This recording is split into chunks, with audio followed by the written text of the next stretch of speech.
NCERT class 9 और class 9 में हम सभी पढ़ रहे हैं force and law of motion और चैप्टर नंबर 9 भी है। क्लास ये एनसीईआरटी क्लास जो है क्लास भी 9 है और चैप्टर भी क्या है 9 है। इसका पार्ट 1 आपका कंप्लीट हो चुका है।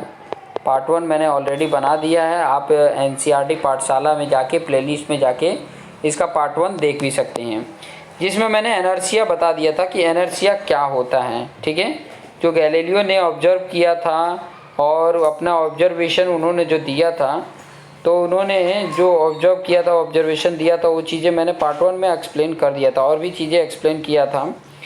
यहाँ पर उसका डेफिनेशन भी बताया था कि उसकी जो उन्होंने न्यूटन्स ने जो फर्स्ट लॉ दिया था मोशन का वो क्या था, तो यहाँ पर लिख के भी बताया हुआ है, जो मैंने आप लोग को समझाया था। This tendency of an object to resist any change in its state of rest of uniform motion is called inertia. तो पहला लॉ ऑफ मोशन इनर्शिया है।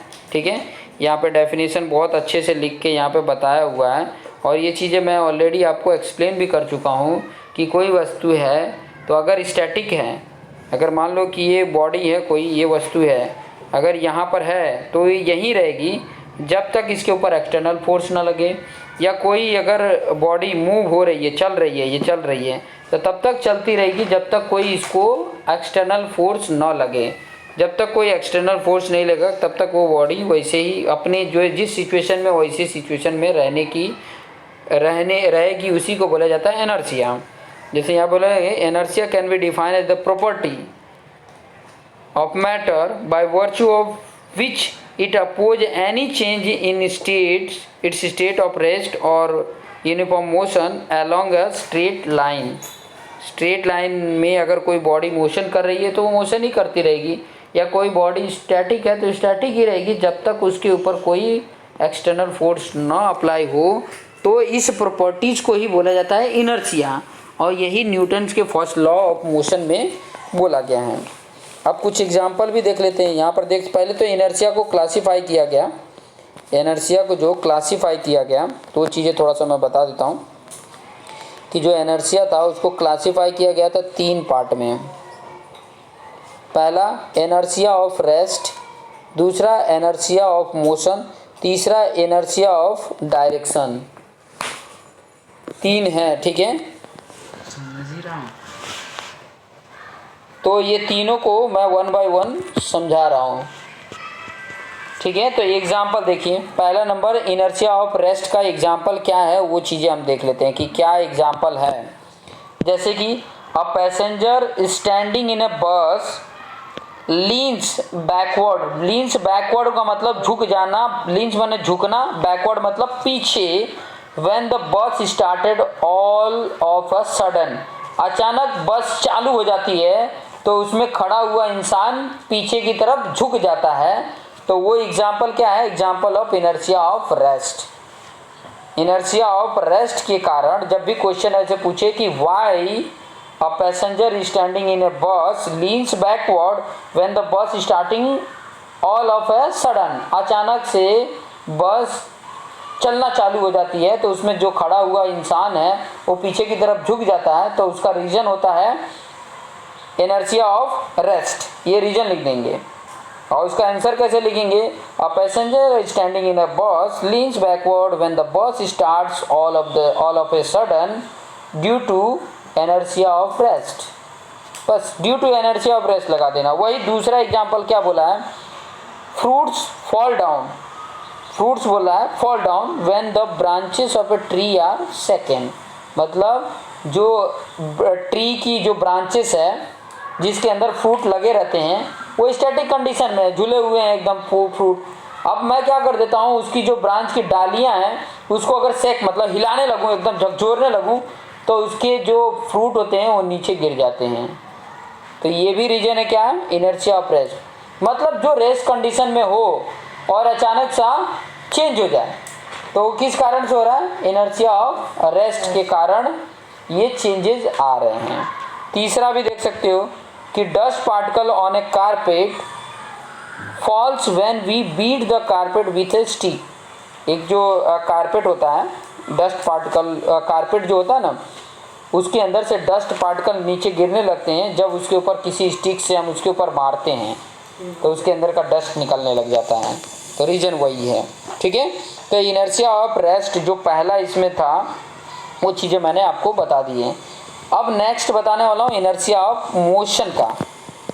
ये रीज़न जब क्वेश्चन में पूछे ये रीज़न, तो इसी कारण से, ड्यू टू दिस रीज़न ये हैपन हो रहा है। मतलब कोई बॉडी मोशन में, इनर्शिया ऑफ मोशन मतलब कोई मोशन में है और उसमें जो चेंजेज आती हैं उसकी बात कर रहा है। जैसे यहाँ पे देख सकते हैं क्या बोला है, अ passenger standing in a moving बस। चलती हुई बस में एक पैसेंजर खड़ा है। अ passenger standing in a moving bus leans forward मतलब आगे की तरफ झुक जाता है। When bus stop all of a sudden, अचानक बस रुकती है तो इंसान जो खड़ा था बस के अंदर वो आगे की तरफ झुक जाता है। तो रीजन लिखोगे, इसका आंसर जब लिखोगे तो due to inertia of motion a passenger standing in a moving bus leans forward when bus stops all of a sudden. अचानक से बस रुकती है तो उसके अंदर का जो इंसान है वो आगे की तरफ झुक जाता है, ठीक है। दूसरा, a man carelessly alighting from a moving train leans forward. Leans forward मतलब आगे की तरफ क्या हो जाता है, झुक जाता है।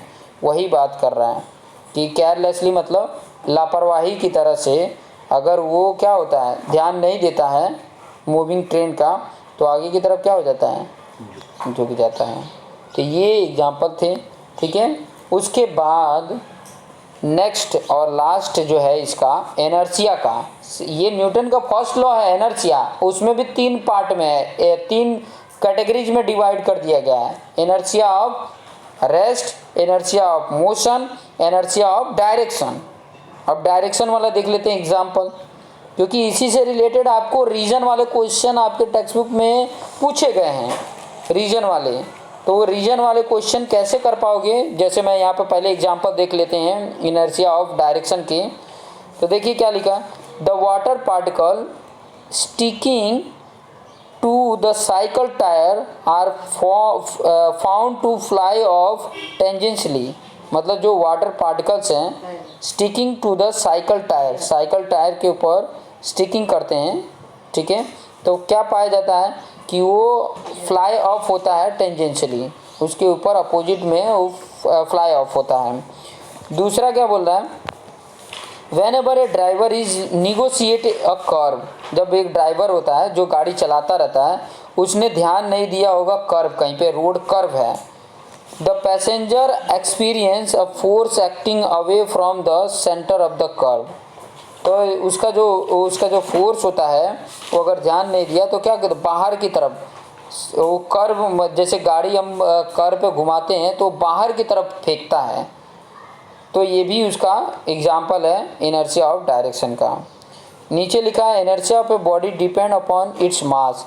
ये जो इनर्शिया ऑफ बॉडी की बात कर रहे हैं वो किसके ऊपर डिपेंड होता है, उसके मास के ऊपर होता है कि कितना मास है। ज़्यादा मास का होता है अगर तो उसको कम झुकने में कम झुकेगा, लेकिन अगर बहुत ज़्यादा बहुत कम है तो पूरा गिर भी सकता है। जैसे कि इनर्शिया ऑफ रेस्ट का है, इनर्शिया ऑफ मोशन का है। तो जैसे मान लो कि कोई फ्रूट है जिसका वेट ज़्यादा है, तो उसको हल्का सा भी अगर उसकी वो ब्रांच है उसको सेक करोगे तो गिर जाएगा नीचे, क्योंकि ऑलरेडी वो नीचे गिरने के लिए ग्रेविटेशनल फोर्स के कारण नीचे आने के लिए एक्साइटेड है। और उसका जो जॉइंट है वो अगर थोड़ा सा भी वीक हुआ, थोड़ा सा भी इधर उधर हिलने की वजह से हुआ तो टूट के नीचे की तरफ आ जाता है। तो ये जो था यहाँ पर अभी आगे बताया भी है कि ये जो कंडीशन था इसी को बोला जाता है न्यूटन फर्स्ट लॉ। और ये बोला भी आगे, देखो यहाँ पे क्या बोला है, इसको थोड़ा ध्यान से अगर देखोगे तो बोला है कि we shall now study about the exact relation between force. अभी ये इनर्शिया ऑफ फर्स्ट लॉ यही बताता है कि ये जो फोर्स होता है और ये जो इनर्शिया, इनके बीच का रिलेशन को जो बताता है ना, ऑब्जेक्ट के बीच के, उसी को तो बोला जाता है मोशन। मोशन मतलब ये जो मोशन हो रही है और जो ये फोर्स है, इनके बीच के जो रिलेशन बताता है वही तो न्यूटन का फर्स्ट लॉ होता है। तो क्या बोला है, we shall now study about the exact relation between force applied and motion of the object on which the force is applied. This was study by sir Isaac Newton. ये study किया था Isaac Newton ने। He gave the 3 basic law of the motion concerning object in motion. Sir Isaac Newton formulated Galileo observation.